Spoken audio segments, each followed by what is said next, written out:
Invited to the banquet, I'm glad that you could make it. Invited to the banquet, I'm glad that you could make it. And these are questions I ask myself when I question myself. What's up, Table family? Yes. Just hear the song that they were just singing. You split the sea so I can walk right through it. Can we imagine for a second how Israel must have felt with the sea in front of them? They'd just been carried out from 40 years of slavery, and Pharaoh's heart is hardened again, and the Egyptians are behind them. They're coming to kill them, and in front of them is a sea that they have no idea how they're going to get over. Can we imagine the emotions that they would have been feeling?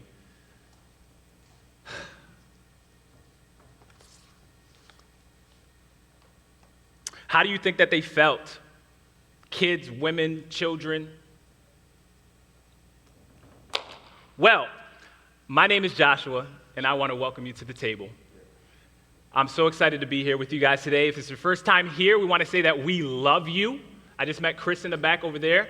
I love hearing first-time guests. We just want to say that we love you. If you're a regular here, we just want to say that we love you. We're excited to have you. And yeah, so today we're going to be talking about fear, right? You can hear the dead silence in the room. Yes, we'll be talking about fear. So first, I'm going to share a little bit about myself. And then we're going to get into God's word. And then we will get into some application points that I think is going to be helpful. Is that okay? All right, y'all tracking with me?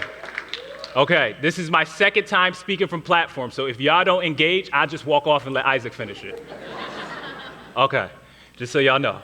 So yes, I feel like this message that I have today is very, very relevant for this room specifically. I feel like fear is such a broad topic, but I feel like the message I have for today is very specific. So I just want to get into prayer, and then we will start. So Father God, I just thank you. I pray that the people here may have hearts that are expectant. I pray that you just may be able to reveal what it is that you're trying to show them in their lives. I thank you for having these people come on their Tuesday night, whatever it is that they could have been doing. Some people could have been out, some people could have been working, some people rescheduled hair appointments to be here, and we're just thankful for that, God, and I pray that you just might touch each and every one of them. Amen. All right, so if you don't know, I am engaged, so Bree and I, yes, thank you.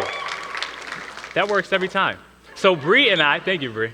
Bree and I, one of the things that we've had to figure out was finding a place, finding an apartment. So not only are we wedding planning, we're finding an apartment because her lease ends a little earlier than we actually get in. So we've been working with that. So in the process of finding an apartment, I get a call a month or so ago, I get a call from the leasing agent. It's like, brrr. It's like, hello? Yep, this is Carmen. Just want to let you know, unfortunately, the unit that you guys had requested is no longer available. Now, this wouldn't have been a problem if I didn't already have the confirmation for the unit in my email. We didn't already put the deposit on the unit. So I'm just like, okay. My voice gets light when I get angry. I say, okay. And I'm just like, let me call Bree real quick. Let me call Bree. I will get back to you. So I call Bree. I'm just like, hey, babe-boo. That's what I like to call her, babe-boo. Babe-boo. The apartment's no longer available. The unit's no longer available. What do we want to do? So after some talking, after some communication, we're just like, listen, if the price is still the same, we will be flexible. So I was just like, okay, cool. Next day, I call Carmen, and I'm just like, hey, can I speak to Carmen? Just like, hey, Carmen's with a client right now. She can give you a call back. I said, okay, great. 1 day goes past. I don't get a call back. 2 days go past. I don't get a call back. 3 days go past. I don't get a call back. Now I'm just like, okay.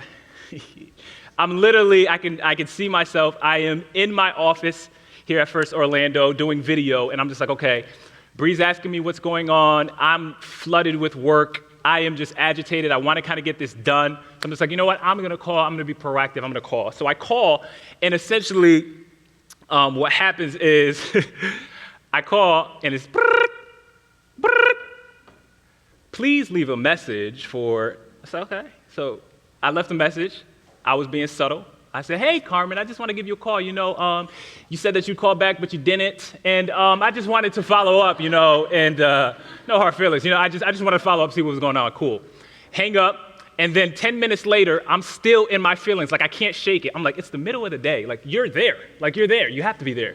So I did what any reasonable person would do. I called again.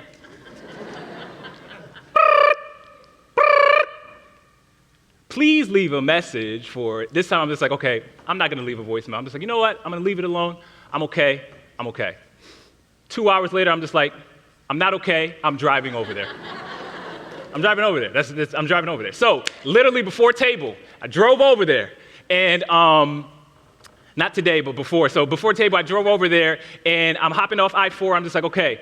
I feel my heart. My heart's just like, that's what happens when I get angry. I start getting riled up. I can't hold it in. And I'm just like, okay, ooh, this isn't good. So let me try to call one more time so I don't have to pull up. Because if I pull up,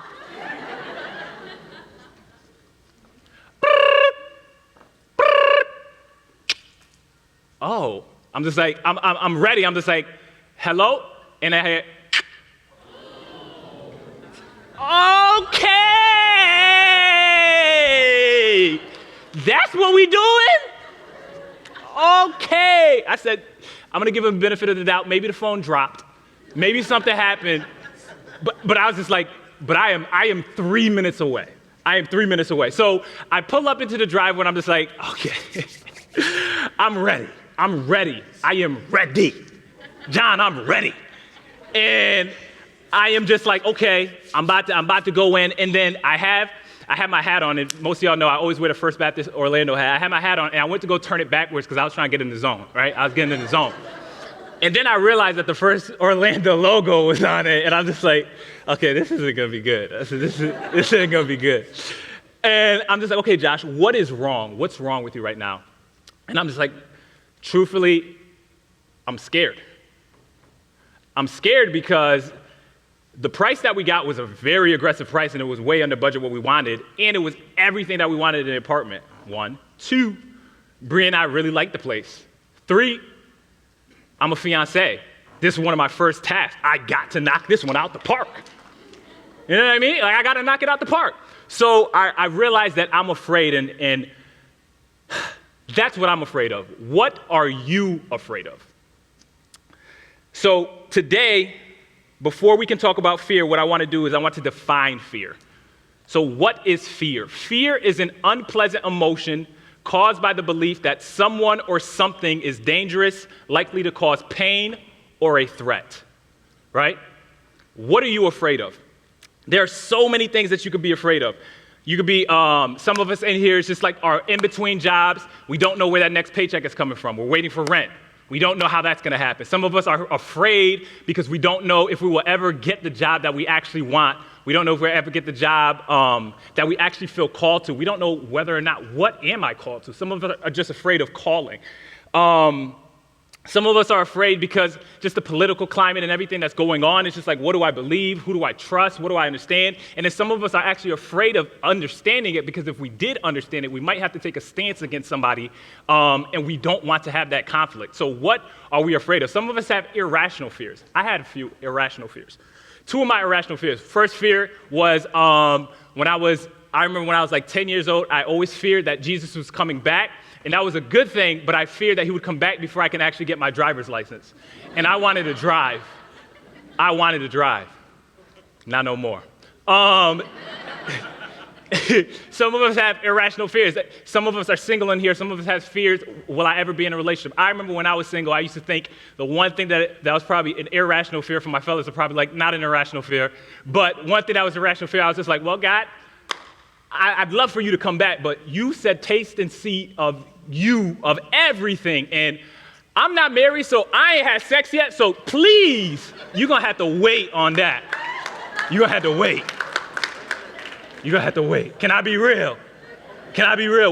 Some of us have irrational fears, but I think the number one fear that I assume that this room probably has, and I pulled so I kind of know, is the fear of being alone, right? Fear of being alone if your significant other cheats on you and you're by yourself. Fear of being alone if your parents are getting older, what happens to them? Fear of being alone if you don't fit in with your friend group anymore and they're trending somewhere else. All of us are afraid of something, and I believe that there are 3 types of people who are afraid. Those who are unaware that they're afraid, those who are aware that they're scared and are limited by their fears, and then those that are aware that they're scared and are fruitful despite their fears. So here's the question that I would like to try to answer tonight. What does it look like to trust God when I'm scared? What does it look like to trust God when I am scared? And I love the Bible because the Bible is full of real stories of real people going through real things, and they don't sugarcoat it. So I am so excited to get into this today. So we are going to be in Matthew 16, verses 21 to 23. We'll be in Matthew 16, verse 21 to 23, and I'm going to give you some context before we hop in. So we're talking about Peter here. We're going to talk about Peter, and we're going to talk about Jesus. We're going to talk about their relationship. So Peter's a funny guy. Peter can be described as like an eager yet very immature person. I feel like me and Peter would have been great friends. He is that guy that's like overly confident, but then sometimes he'll just put his foot in his mouth, right? So Jesus had just finished speaking to the 4,000, and he had finished speaking to the 4,000, and they had fed them, and some of the people believed he was the Messiah. Some of the people didn't believe that he was the Messiah, and the religious leaders didn't believe that he was the Messiah because they were banking off of Psalms 2, looking for a Messiah that's going to come and conquer, and they did not see how Jesus was doing that. So they were strategizing to kill Jesus. So Jesus, catching wind of all of this, pulls away with his disciples, and Jesus goes to teach his disciples what it means for him to be the Messiah. And Jesus asked his disciples, okay, who do you say that I am? Everybody else is questioning who I am. Who do you guys say that I am? And Peter, being eager Peter, is just like, you are the Son, the Christ, you are the Son of God. And I could just imagine Peter just sitting there just beaming, just like, gotcha, got all of y'all, right? And Jesus is just like, yes, you're right, but it's my Father that has revealed this to you, right? You're right, it's my Father that's revealed this to you. So Peter's name at that point was Simon Bar-Jonah, and Jesus says, I'm going to change your name to Peter because Peter means rock, and on this rock I will build my foundation. And Jesus basically tells Peter that he will play a role in establishing the church. And I can just imagine, again, Peter being prideful and just being happy and being like, yes, like, this is great. And that's where we're going to pick up. So we pick up here, and when we read Matthew 16, verse 21 to 23, so they now understand who Jesus is, and this is where we're going to pick up. So from that time, Jesus began to show his disciples that he must go to Jerusalem and suffer many things from the elders and chief priests and scribes and be killed, and on that third day be raised. And Peter, everybody say Peter, took him aside and began to rebuke him, saying, far be it from you, Lord, this shall never happen to you. But he turned and said to Peter, get behind me, Satan. You are a hindrance to me, for you are not setting your mind on the things of God, but on the things of man. Here's the first thing I want us to notice. What we don't understand, we fear and resist, right? Let me tell you why. I remember coming here, one of the culture statements is one-on-one's how it's done, right? One-on-one's how it's done. I remember coming here being like, I hate that. I'm just being honest. Because back home, I never one-on-one.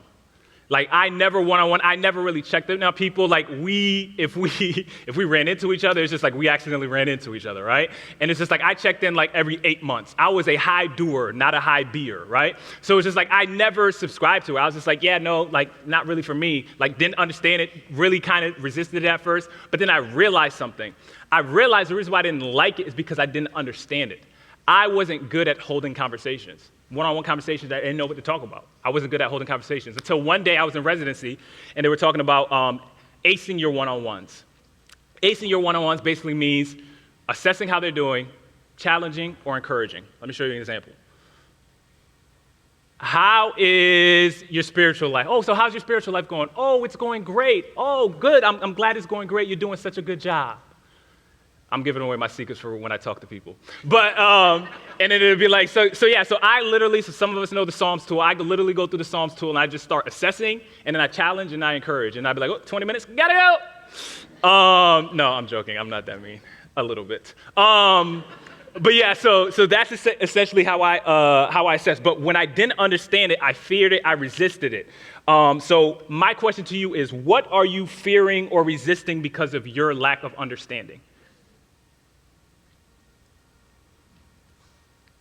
What was Peter resisting? So Peter was resisting the idea that the Messiah would suffer, right? So Peter's knowledge of who Jesus was did not overcome his assumptions of what he would do, right? So it's just like, I was reading a commentary and it basically says, even today, many people become discouraged or disillusioned with Christ whenever they discover he's not going to do the things exactly as they prefer it. I had to ask myself, what does it look like to resist? What does it look like for me to resist the temptation to respond according to my flesh? And that's what I want to ask you guys. When you're in a situation, whatever it is that pops up, what does it look like to resist the temptation to respond according to your flesh, to respond according to what you don't understand or what you don't resist?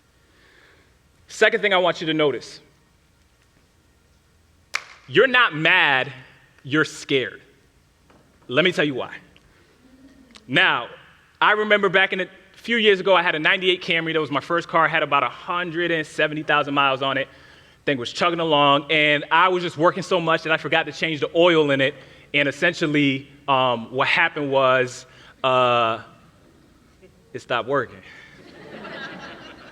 And so I had to buy a new car. So I blew the engine. That's what happened. I blew the engine. And I had to buy a new car, and I was upset. I had just saved up this pile of money, so I had to spend $8,000 on a new car. Spent $8,000 on a new car. I worked at a dealership, so that was okay. Got a good price. And then 3 months later, I get a new car. I got another Toyota Camry. It had about 30,000 miles on it. Crazy good deal. Crazy excited. Cool. It worked out. 3 months later, I go to get the oil change at my job. They do the oil change. The next day, I'm driving in my car, going to work.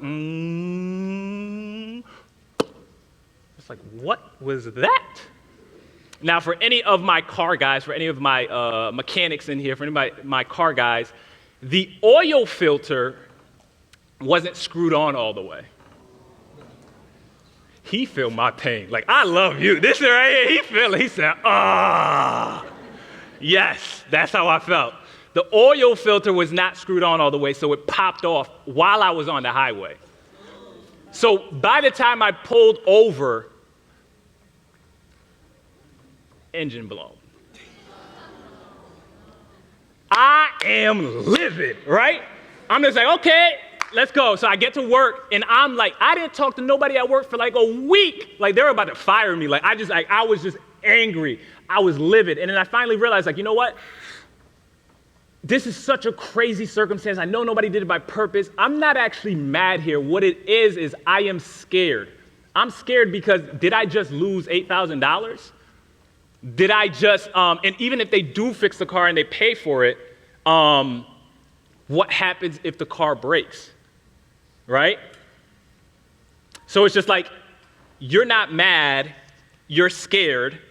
And how does what I'm saying apply to Peter? So Peter, here's what we have to realize, is like when Peter rebuked Jesus, there was two motivations. I believe there's two motivations. It's like one motivation is he didn't understand what was going on, which was fair. A Messiah doesn't typically come to die. A king doesn't come to establish his kingdom, it comes to die. I get that. But Peter also, you have to understand that the disciples were also thinking about, on some level, what parts each of them will play when the Messiah establishes his powerful kingdom on earth.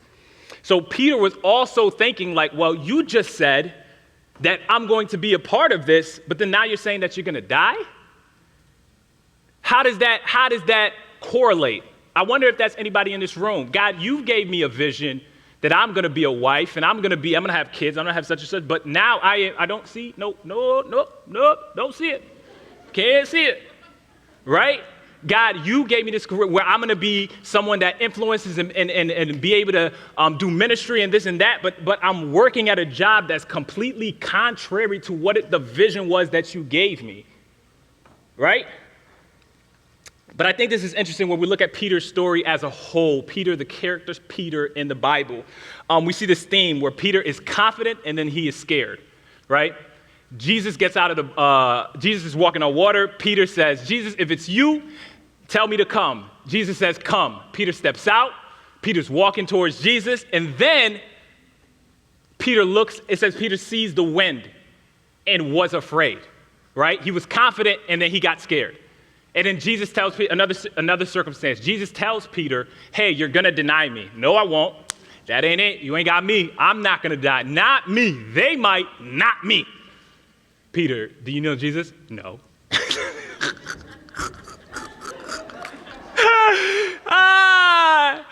that's just so funny. Like, to emphatically deny something, but then to be in a position where it's just like, that kills me. And then Peter, and then we're in this circumstance where Peter says, Jesus, you are the Christ, you are it. And then Jesus says, okay, now that you understand, let me break it down for you. This is what's gonna happen. Nope, that ain't it, Jesus, you wrong. That's not it. That's not it. Peter is confident and then scared. Peter is confident and then scared. So what emotion do I feel like Peter was feeling? I think on surface, when we see that he rebuked him, I think we can think anger, which I think is correct.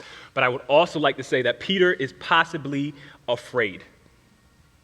And this is what I want to ask you guys. What in your life is presenting as anger, but is sponsored by fear? Let that sit.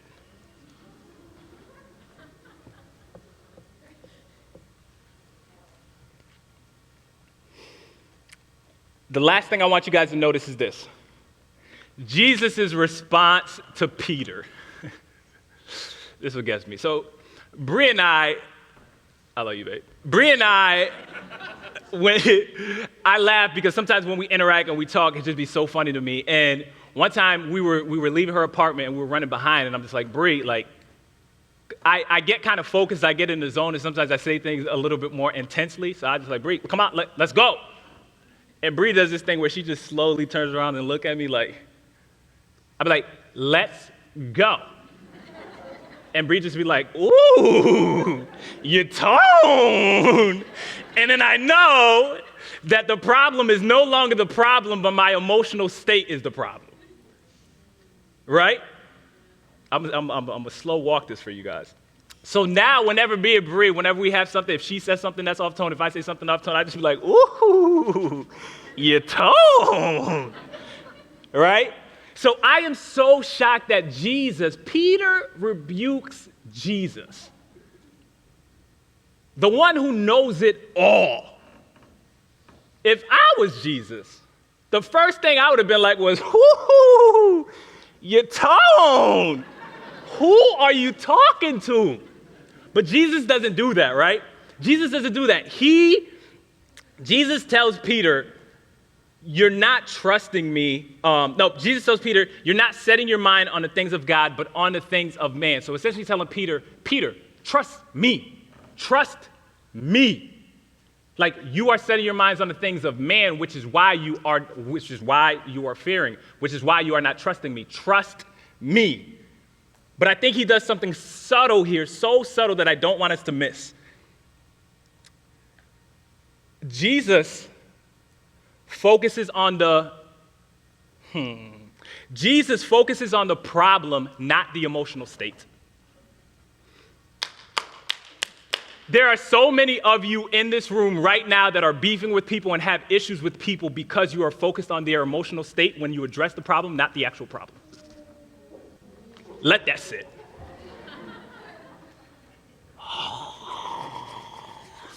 Slow roast, John. Slow roast. Henry Cloud says, don't treat the emotional state as the main thing that's wrong. Treat the problem that's causing the emotional state as the focus of your direction of effort. I want to tell you this. You will never solve the problem if you're focusing on the reaction. You are never going to solve the problem if you're focusing on the reaction. So, if we assume part of what was driving Peter was fear, then the question becomes this. What would it look like for Peter to trust God when he's scared? Jesus then says, Peter, set your mind on the things of God, not on the things of man. Peter, trust me, right? Which leads me to believe that the more we set our minds on the things of God, the more that we trust God. Which brings me to my big idea. Fear is a gateway to trust. Fear is a gateway to trust. Anytime we run into fear, it is the opportunity to either be afraid or to trust God. Right? So here's one thing we need to understand. Feeling afraid isn't being afraid. It's a distinction that we need to understand, is that feeling afraid is not being afraid. Feeling afraid is setting your mind on the things of God and going through with it. Being afraid is setting your minds on the things of man. Right? And let me show you. Peter, when he was walking on water, Peter's walking on water. He's walking to Jesus. And Peter sees the wind, and the natural consequence of just seeing the wind, it says he was afraid. He was afraid. He saw it and he was afraid, right? Now he starts sinking. And the moment he starts sinking, he does something that's so subtle. It says he cries out to Jesus. Insert, he set his mind on Jesus. And what did Jesus do? Jesus saved him. And I think the very interesting part about that is that it says, Jesus said, "Oh, you of little faith, why did you doubt?" Not why are you doubting? Subtle. Subtle. Very subtle. Psalms 56:3 says, "When I am afraid, I put my trust in you." So I want to spend the remaining time answering two questions. How can we become aware of our fear? And then how do we trust God with it? Are y'all with me? Okay. I love quiet cars. That means y'all are listening. It's getting to your soul. All right, so getting married is an amazing thing. You get to gain a lot of new family. So part of the new family that I gained was, on Bree's side, is her Mimi, her Poppy. And Mimi just had shoulder surgery and a little while ago, and we were over there checking in on her. On a count of three, I want y'all to say, "Feel better, Mimi." 1, 2, 3. Feel better, Mimi. Oh, y'all sound so beautiful. Yes. So Mimi had a shoulder surgery, and Bree was over there just talking to her about things, and she was just like, "Yeah, I'm trying to do my exercise so my shoulder doesn't get stuck." And then Bree's just like, "Adhesive capsulitis." It's like, what is that? She's so smart. I was like, what? She's like, "Frozen shoulder." Like, I should have known. Like, I just should have known. Frozen shoulder. I was like, okay, frozen shoulder. Yeah, it's when your shoulder gets stuck. Like your shoulder can get stuck if you're not doing the exercise. I'm just like interested. So I did a little research on that, and I asked Brie about that. And I realized that there's 3 stages to frozen shoulder. Stage 1 is when pain exists. So you start to get pain, and then you start to be limited in your motion. So before you're able to do this, and now you're only able to, you're slowly losing that mobility. You're only able to do this, right? And then stage 2, I thought was the craziest stage. Stage 2, you actually stop feeling pain, right? You no longer feel the pain, but you're limited. Your range of motion is gone. You're limited. You can't move your shoulder past thing, but it don't hurt no more. But you're limited. And then stage 3 is the recovery stage. And this is when you're going to the PTA. Where do you go to work every day, girl? PTA. You're going to therapy. That's what it is. You're going to therapy. You're going to therapy. You're doing all of these things, and the physical therapist, they're stretching you out, right? They're stretching you out. They're making sure that you're okay. But and here's the thing: in recovery phase, in stage 3, the pain is reintroduced. Right? Pain is reintroduced, but you're able to sometimes gain almost all of your range of motion back, right? So some people are so bad, though, that like, we're talking to Mimi, some people are so bad that they used to, like, hammer and chisel and, like, away, like, crazy. And I'm just like, wow, that's pretty crazy. And I'm just like, I have good news and bad news for this room today. Now, most of y'all will probably never get frozen shoulder, but I believe a lot of y'all will have frozen fear. She said, somebody said it over there. I didn't even know. Frozen fear. Yeah, that got me.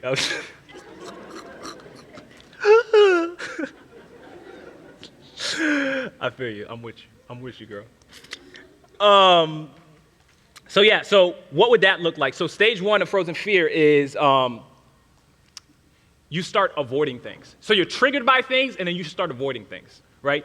You start being limited to what it is that you actually can do. Oh, I used to trust. I don't trust anymore, right? You start limiting what it is that you actually do. Stage 2 kind of looks like you no longer have any You no longer have any pain or discomfort of fear, like you're no longer feeling those, your heart's going or whatever the case may be. And this is where people become unaware a little bit because they think, oh, I'm healed. You know what, I'm healed, I'm not afraid anymore. No, you just crafted a perfect life to where you don't have to run into your fear. Let that simmer.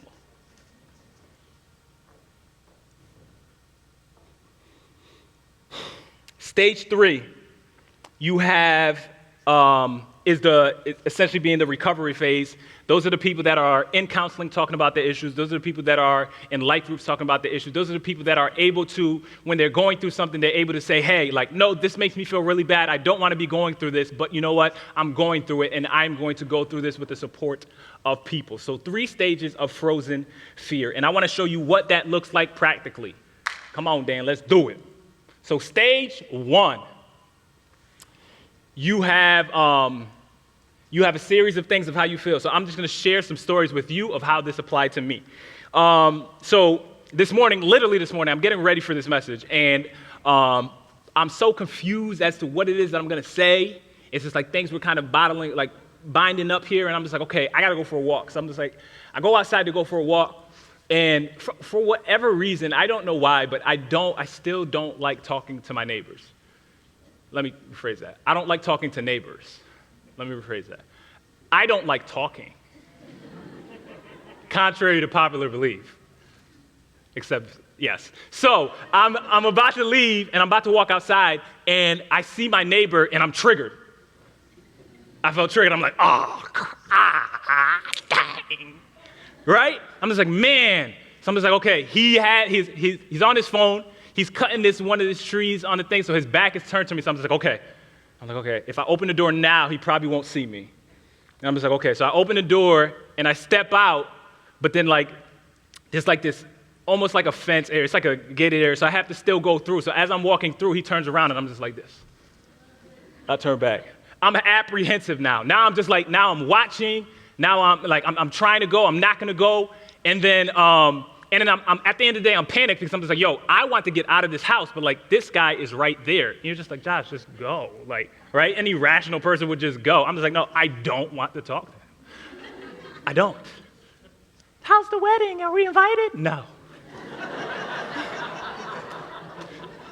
So that's what stage 1 looks like for me. Now, stage 1 for you could probably look like you have a friend and they didn't tell you anything, but then you see them hanging out with a new friend. And you're like, oh.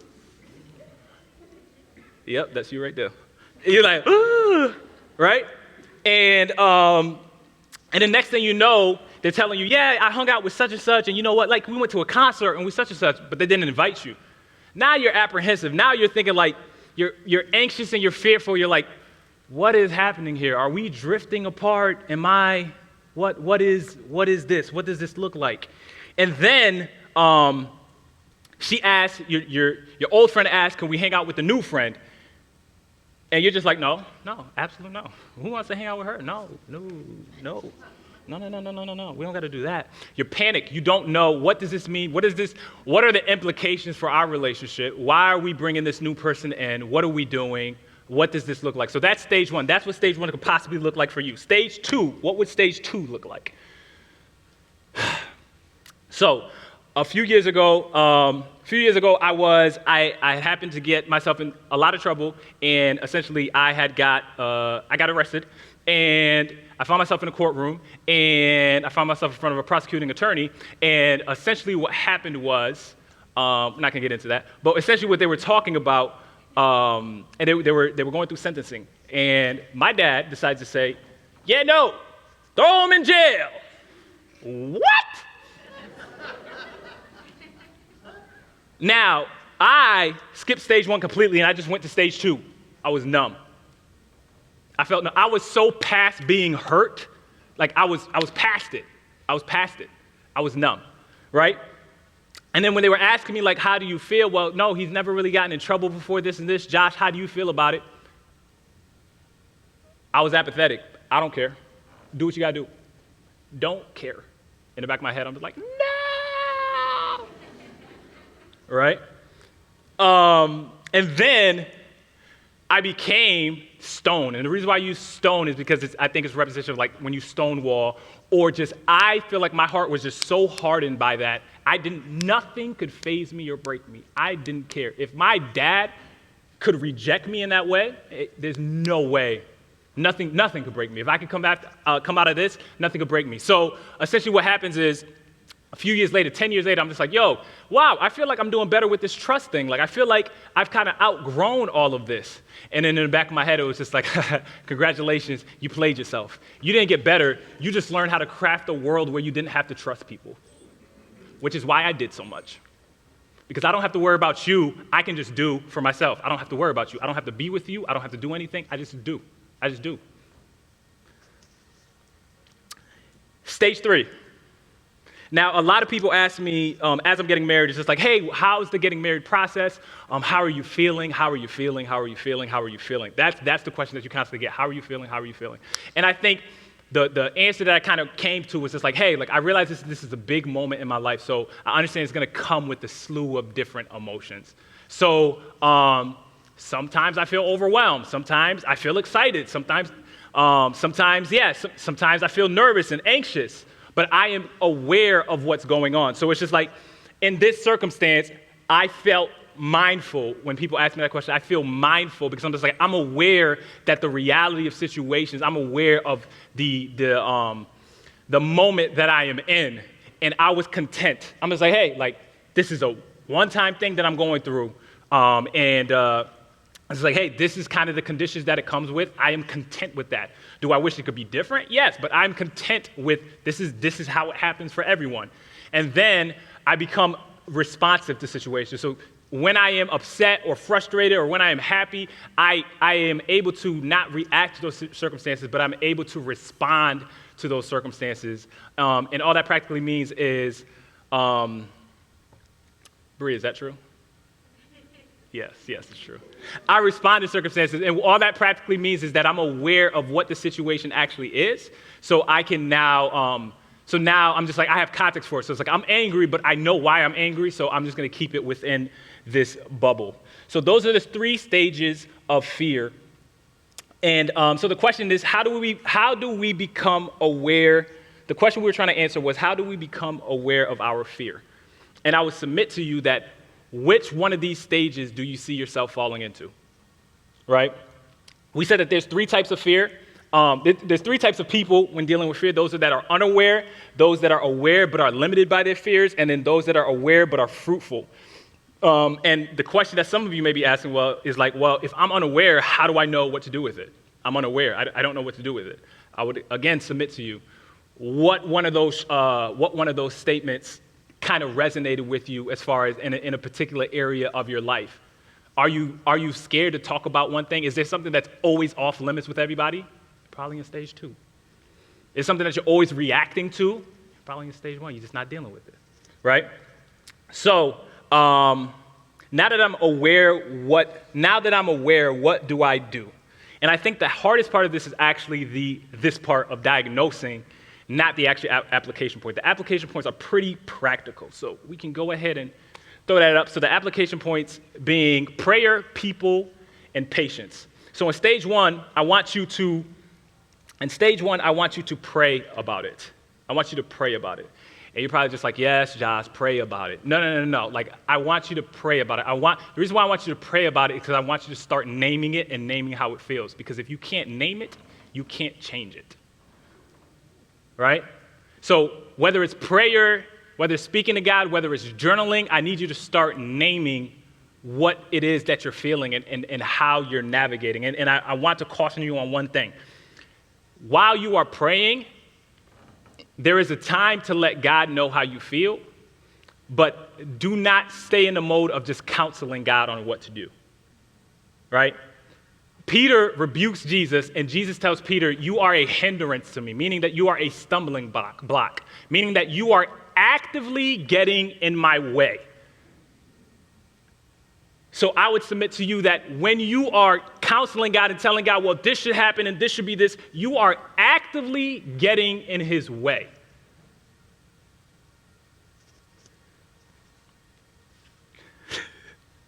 I'm not even gonna lie, my dad literally just started calling me right now. I just hung up. I love you, Dad. So yes, so second thing I want you to notice is people. So people, I want you to share it. I want you to start talking to people. Stage 2, when you're numb, when you feel like you can't talk about it, it's gonna be the hardest thing to do. Start talking to one. Start sharing a little bit. Start talking.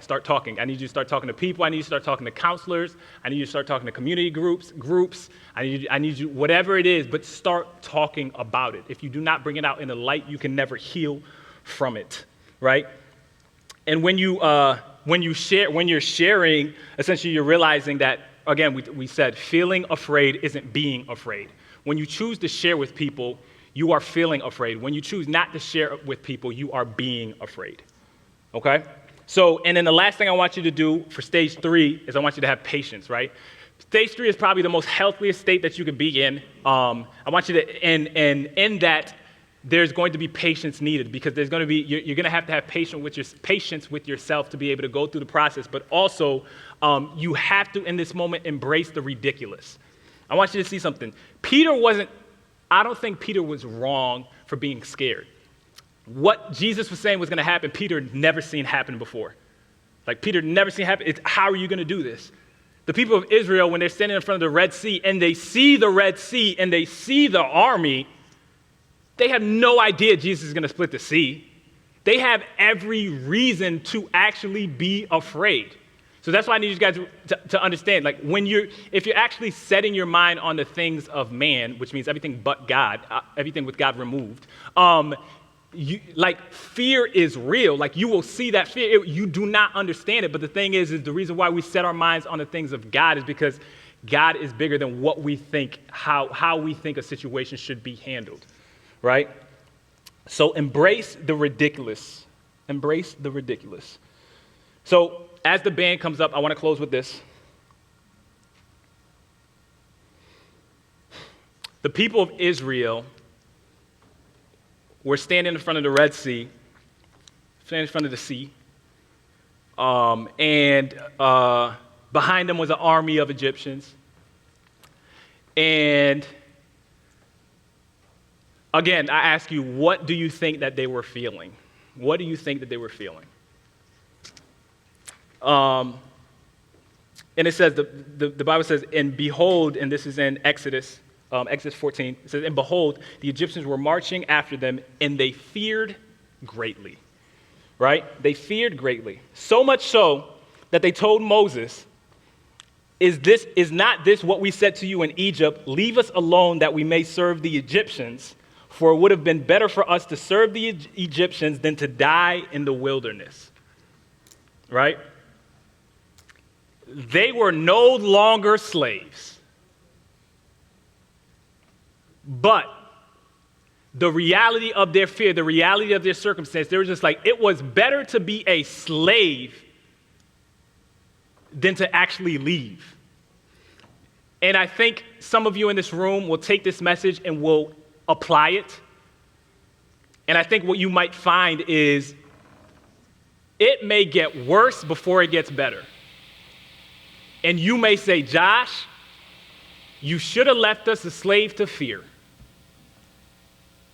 It was better for us in stage 2 because we didn't feel it. Now I am feeling all of it. And I think that Moses says to them, part of what Moses says to them is fear not. Fear not. Feeling afraid, being afraid. Setting your mind on the things of God, setting your mind on the things of man. What are you going to choose to do? Let's pray. Father God, I thank you for this word that you've given for this particular room of people. I don't know where everyone's specific heart is at, but I pray that you just might meet them where they are at. And I pray that you give them the courage to be able to set their mind on you What does that look like practically? I pray that you reveal that to them for their context and their lives. Thank you for what it is that you're doing. In Jesus' name I pray. Amen. I'm no longer